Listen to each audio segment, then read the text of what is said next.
마태복음 16장 15절부터 19절 말씀입니다.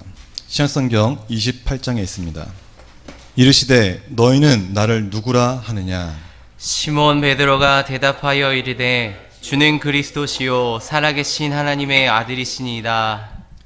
예수께서 대답하여 이르시되 바요나 시몬아 네가 복이 있도다. 이를 네게 알게 한 이는 혈육이 아니요 하늘에 계신 내 아버지시니라. 또 내가 네게 이르노니 너는 베드로라. 내가 이 반석 위에 내 교회를 세우리니 음부의 권세가 이기지 못하리라. 함께 읽겠습니다. 내가 천국 열쇠를 내게 주리니 네가 땅에서 무엇이든지 매면 하늘에서도 매일 것이요 네가 땅에서 무엇이든지 풀면 하늘에서 풀리리라 하시고. 이 한의 말씀입니다. 아멘. 4월은 네가 복이 있도다 라는 주제로 재림의 영역에서 말씀 나누고 있습니다. 오늘은 부활 후 그 두 번째 주일입니다. 부활하신 예수님은 제자들과 함께 하시며 그들이 승리적인 삶을 살도록 도우셨습니다. 이처럼 우리도 예수님을 만나서 승리적인 삶을 살아야 합니다. 예, 아멘 하신 분만 그 은총 있기를 주의로 축원합니다. 아멘. 예, 저도 이제 한번 따라해봤어요. 예, 오늘 본문 보면은 예수님이 묻고 있습니다. 너희는 나를 누구라 하느냐라고 묻고 계십니다. 이 존재에 대한 물음입니다. 예수님이 우리에게 이렇게 물으신다면은 뭐라고 대답하시겠어요?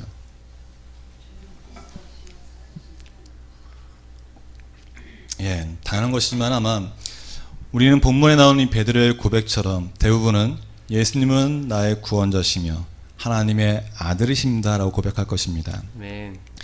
이런 고백을 하는 자에게 주어지는 복이 있습니다. 또한 천국의 열쇠를 준다고 했습니다. 이 본문을 묵상하면서 제가 이번 주간에 지난 주간에 고민하던 것들이 완벽하게 해소가 되었습니다. 제가 받은 이 은혜를 온라인으로 참여하고 계신 성도님과 또 이곳에 계신 성도님들이 그 은혜를 받기를 소망합니다. 아멘. 자, 이 본문을 묵상하기 전에 한 가지 고민이 있었어요. 우리 교회가 이제 유튜브를 올리기 시작했잖아요. 제가 관심을 갖지 않고 이제 있었는데, 이제 관심을 갖고서 제 동기 목사들이 하는 걸 또 보고, 또 제가 아는 분들의 목사님들의 그 글과 또 설교문과 이야기를 이렇게 좀 봤어요. 보는데 제가, 이런 감탄이 나오더라고요. 어떻게 저런 생각을 하고, 어떻게 저런 말씀을 할 수 있을까? 정말 대단하다.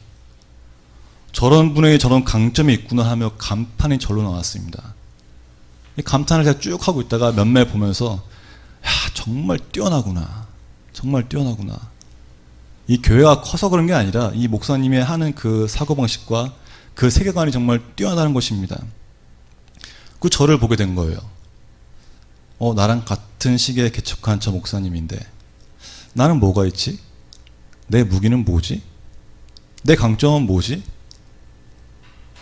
이 작고 작은 이 베델교회, 이 지하에 있는 이곳에서 내가 어떻게 하면은 이 교회를 부흥하고 성장할 수 있는 게 일조할 수 있을까?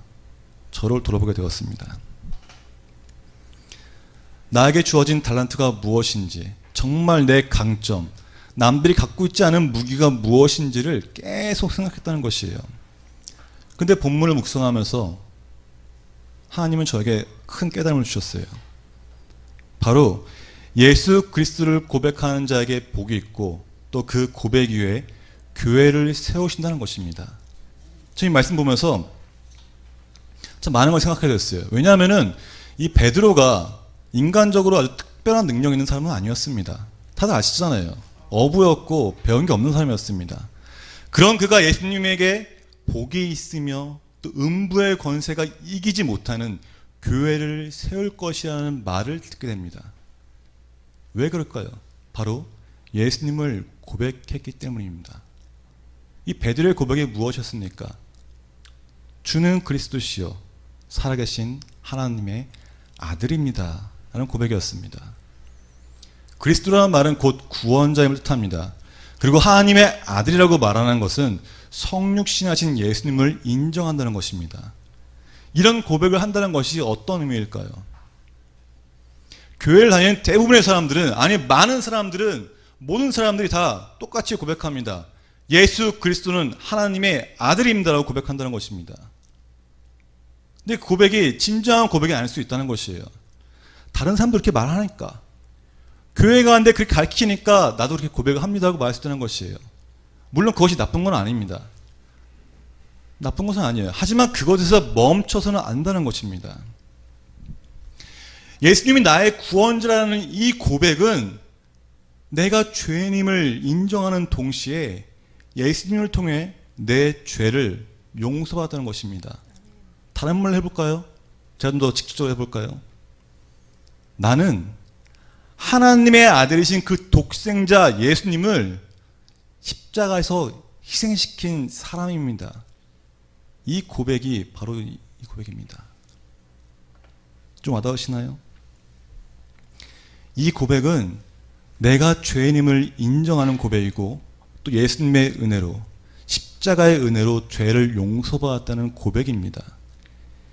그래서 이 고백은 성령의 역사하심이 없어서는 고백할 수가 없어요.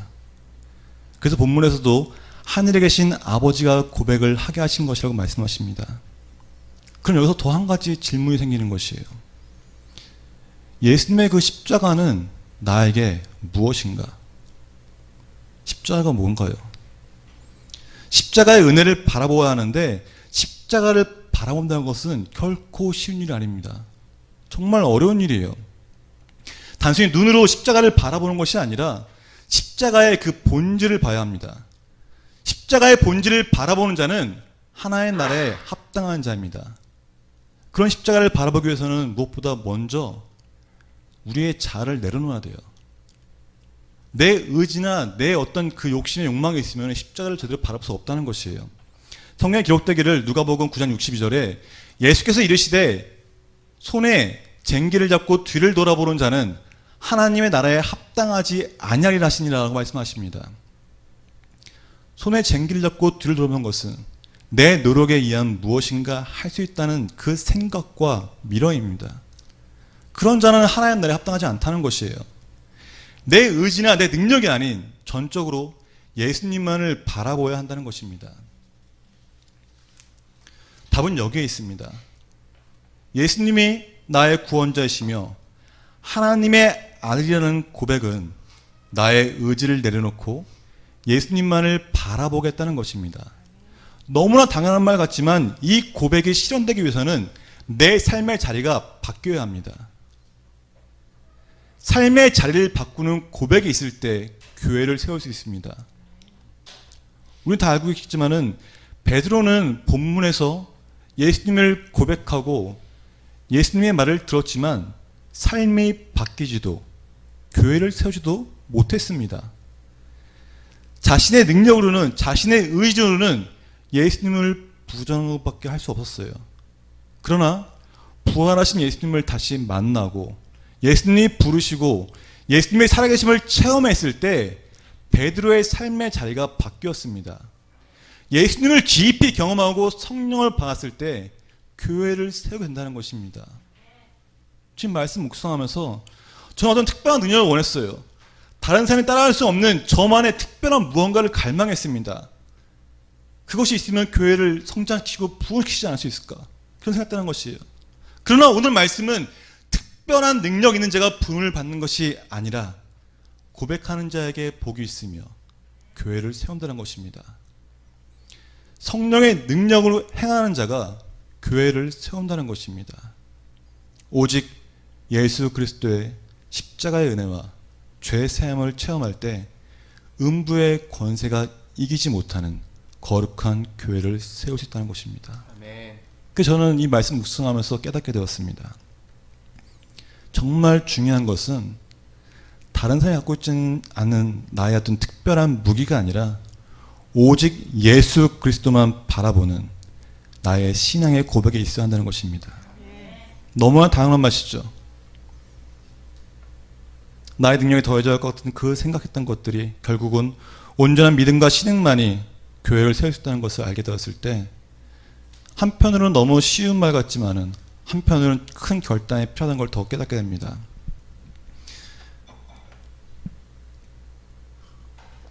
예배를 드리는 우리 성도님도 똑같습니다. 저만의 곁에는 그걸 생각한 것이 아니라 많은 성도들이 오셨다가 가시면서 그런 생각을 해요. 개척교회이기 때문에, 작은 교회이기 때문에 내가 뭔가 해야 할 것 같고 나에게 물질이 없으면 섬기기 어려울 것 같은 생각이 들 수 있습니다. 하지만 오늘 말씀에는 그런 것보다 먼저 예수 그리스도를 고백하는 그 믿음 가운데 있을 때 이런 고백들이 모여서 교회를 이룰 때 교회는 거룩한 곳이 된다는 것입니다. 그 거룩한 교회는 음부의 권세가 이기지 못하는 교회가 됩니다. 그렇다면 또 이런 질문을 할 수 있죠. 음부의 권세가 이기지 못하는 그 거룩한 교회는 무엇인가? 그럼 교회는 무엇인가? 라는 생각할 수 있다는 것이에요. 우리는 흔히 거룩한 교회라는 걸 얘기할 때 사도행전의 교회를 말합니다. 그래서 많은 교회들이 사도행정적 교회를 꿈꿉니다 라고 말하는 거죠. 이 사도행전에 나오는 교회를 10가지로 정리를 하면은 제가 옥한 목사님의 좀 그걸 따라하겠습니다. 우리 함께 읽어볼까요? 첫 번째, 성령의 역사가 있는 교회. 예수의 공동체인 교회, 기적을 체험하는 교회, 고난 속에 복음을 전하는 교회, 소유를 나누는 교회, 거룩을 꿈꾸는 교회, 영적 지도자를 세우는 교회, 이방인을 품는 교회, 땅끝까지 복음을 전하는 교회, 교회가 교회를 개척하는 교회. 이렇게 10가지 정리할 수 있습니다. 여기서 재미나는 것은 이 사도행전에 나오는 그 교회가 어떤 특정한 사람의 능력으로 인해서 거룩한 교회가 되는 것이 아니라는 것이에요. 온전히 예수 그리스도의 복음 위에 바로 설 때, 하나님의 사랑을 이 땅 가운데 행할 때 사도행전적 교회가 된다는 것입니다. 오늘 말씀 보면은 고백에 있는 자가 복이 있으며 교회를 세울 것이라는 선포와 함께 주어지는 것이 있어요. 뭐가 주어지죠? 바로 천국의 열쇠입니다. 이렇게 고백하는 자에게 복이 있고 또 교회를 세우는 게 있는데 거기에 더해서 천국의 열쇠를 준다는 것이에요. 열쇠가 무엇인가요? 어떤 문을 잠그거나 열거나 할 때 쓰는 것이 바로 열쇠입니다. 그 말처럼 땅에서 잠그면 하늘에서도 잠기고 땅에서 열면은 하늘에서도 열린다는 말씀이에요.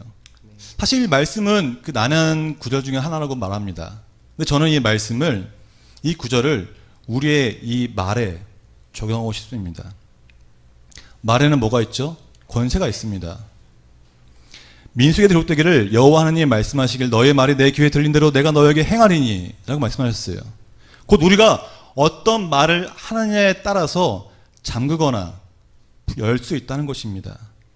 내 삶의 부정의 말을 하면은 하늘의 문이 잠길 것이고 믿음의 말을 선포하고 고백할 때 하늘의 문이 열린다는 것입니다. 하나님의 은혜도 마찬가지예요. 은혜를 사모하며 은혜를 갈망하며 원하고 바라는 자에게 하나님의 은혜가 임합니다. 또한 말을 하는 자에게는 행동이 뒤따르게 되겠어요. 우리 속담에 그런 말 있죠. 말이 씨가 된다. 그게 괜히 있는 말이 아닙니다. 우리의 이 말은 실제 삶을 나타내고 보여줍니다. 그래서 그 말은 그 사람의 인격을 보여주고 삶을 보여주는 것입니다. 천국의 그 문을 여는 말, 복된 말, 그 말은 곧 성결한 삶을 살아가는 것이죠. 그래서 성결한 삶에는 복이 있는 것입니다. 우리 이사야 3장 10절 말씀 함께 읽겠습니다. 너희는 의인에게 복이 있으리라 말하라. 그들은 그들의 행위의 열매를 먹을 것이며. 아멘. 행위의 열매를 먹는 것은 곧 우리의 말과 우리의 행동으로 인해서 복을 받는다는 것이에요. 그래서 이 우리의 말과 행동은 오직 예수 그리스도를 증거하며 복음을 전할 때 우리에게 능력이 임한다는 것입니다. 이러한 능력이 나타나는 교회가 바로 사도행전적 교회가 아닐까요? 이런 큰 복은 어떤 특별한 능력을 가진 자가 행하는 것이 아니라 십자가의 은혜를 통해 내 삶이 옮겨져서 변화되어지고 고백을 하는 자에게 성령이 임하시고 그 성령의 충만함을 통해서 교회가 세워진다는 것입니다. 정말 우리 사랑하는 성도님들이 믿음의 고백으로 천국의 열쇠를 갖고서 거룩한 배달교회를 세워가는 성도 한 분들 되시기를 간절히 원합니다. 아멘. 그 시작이 바로 다른 사람이 아니라 연약하고 내가 뭐 가진 게 없는 것 같은데 말하는 그 우리에게 주어진 것입니다. 고백하는 자에게 주어지는 것입니다. 우리의 가정에서, 직장에서 선포하고 십자가의 보혈의 능력을 고백하는 자에게 복이 있습니다. 아멘. 천국의 열쇠를 가진 우리가 행해야 할 것이 바로 이것입니다. 입으로 믿음을 고백하는 자에게 거룩한 교회를 세우는 복이 있습니다. 아멘. 교회는 건물을 세우는 것이 아니에요. 교회는 어떤 큰 건물 세우는 게 교회를 세우는 것이 아니라 믿음을 가진 자들이 모이는 곳이 교회이며 또 예수 그리스도의 십자가를 체험하는 것이 바로 교회입니다. 가정에서 예배를 드리면은 가정이 거룩한 교회가 되는 것이고 또 천국 열쇠를 가진 자들이 믿음의 고백을 하는 자가 되어서 이 신앙의 고백이 바로 우리의 삶 가운데 성결한 삶으로 나타나기를 그 삶 통해서 더욱더 주님께 영광 돌리는 삶을 살아간다는 것이에요. 사랑하는 여러분, 오늘 말씀은 너무나 당연한 말씀이고 많이 알고 있는 말씀입니다. 그렇죠. 근데 이 믿음의 고백이라는 그 말을 할 때 정말 예수님이 나의 예수 그리스도라는 그 이미 단어 자체에 예수는 구원자시라는 뜻이 있는데 그 구원자라는 고백이 단순히 입의 고백이 아니라 정말 내 삶이 십자가를 통해서 옮겨졌는 자를 봐야 한다는 것입니다. 삶의 변화가 있는 자에게 하나님은 은혜를 주시고 삶의 변화가 있는 그 사람에게 천국의 열쇠가 주어집니다. 아멘. 그리고 한 가지 주의하십시오. 우리의 입은 천국의 열쇠를, 천국의 문을 여는 그 열쇠라는 사실을. 그래서 우리는 항상 긍정의 말을 하고 할 수 있다는 걸 말하고 또한 제가 항상 강조하지만은 믿음은 불가능한 것을 행하는 것이 바로 믿음입니다. 난 안 돼. 이건 주님이 안 하실 거가 아니라 주님이 하실 것이다. 그리스도의 보혈 능력이 내게 임할 것이다. 보혈의 능력으로 승리할 것이다라는 그 고백이 있을 때 우리는 승리의 삶을 살아갑니다. 신앙의 고백을 하는 성결한 삶을 살기를 주의 이름으로 축원합니다. 우리 시간 찬양하면서 결단 찬양할 텐데 우리의 삶에 빛이 되시는 그 주를 높이고 또 우리의 삶이 신앙의 고백이 되어서 천국의 열쇠를 가진 자로서 행하는 삶을 살게 해달라고 복된 삶을 살기를 갈망하면서 찬양하길 원합니다.